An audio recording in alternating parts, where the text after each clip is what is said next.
Kita cerita sedikit sejarah agar kita tahu bahwa pembelaan kita terhadap Palestina itu benar. Belum pernah ada sejarah dari 1947 ke belakang ada sebuah wilayah yang namanya Israel. Bahkan Injil dicetakan tahun 1905, 1917 itu tidak menyebut Holy Land itu Israel. Tanah suci itu adalah tanah Palestina. Jadi tahun 1947 ke belakang. Kita mundur ke tahun 1896,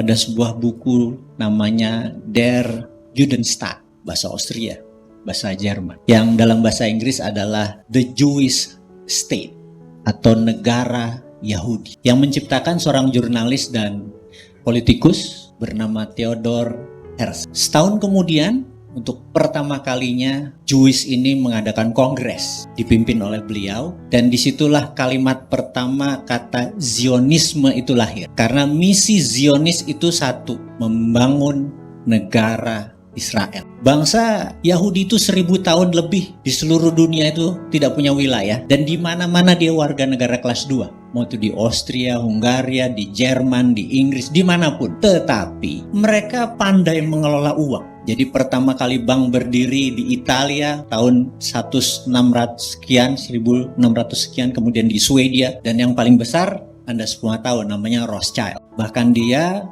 di tahun 1900 itu 70% transaksi dunia adalah dipegang oleh Rothschild. Kota tempat mereka rapat itu namanya Basel di Switzerland, memutuskan menyebutkan pertama kali Zionisme untuk melahirkan negara Israel. Nah, yang mereka lakukan adalah mereka melobi, mereka lobis, mereka oligar lah.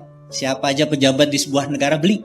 Hingga suatu waktu puncaknya adalah Inggris adalah sunset emporium atau kerajaannya mulai sunset. Saya pernah bercerita bahwa 200 tahun yang sebelum Inggris berkuasa, Belanda yang berkuasa. Dengan menggunakan kekayaan tanah air Nusantara, Belanda menguasai dunia. Bahkan yang namanya Amsterdam itu, New York itu pertama kali ditransaksi untuk crowdfunding adalah VOC. Kemudian kalah sama Inggris. Inggris berkuasa tahun 1900-an itu sudah mulai sunset. Dan di negara jajahannya semua sudah mulai bergerak.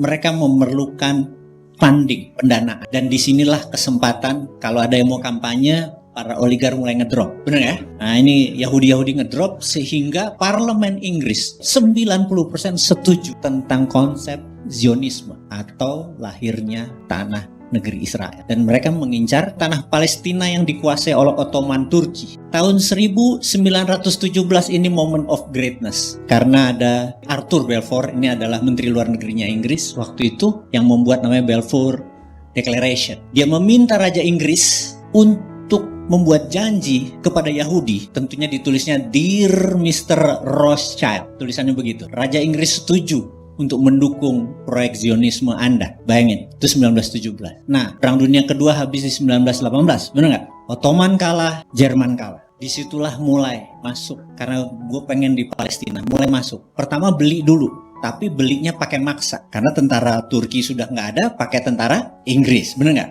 Nah, jadi belinya murah. Bahkan sampai 20 tahun kemudian itu dipaksa. Puncaknya adalah sewaktu Perang Dunia Kedua terjadi, itu hijrah lebih banyak lagi, dan bahkan sudah hampir 500.000 penduduk itu dipaksa berpindah dengan cara kasar, dan kemudian berdirilah di 1948 yang disebut negara Israel.